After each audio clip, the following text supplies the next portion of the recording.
Hello, my name is Melody and my current placement is with the Constable's office in Precinct 3.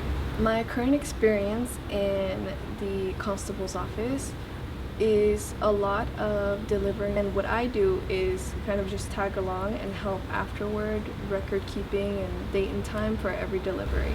One thing about my placement that really makes me happy and I really enjoy is getting to engage with the community and also getting insight on everything surrounding law enforcement, especially as an observer or in the capacity of an observer. It really provides a lot of insight and I enjoy getting to get a head start on things like that. The greatest thing I have accomplished in my work placement with the community center is getting to find a community outside of home.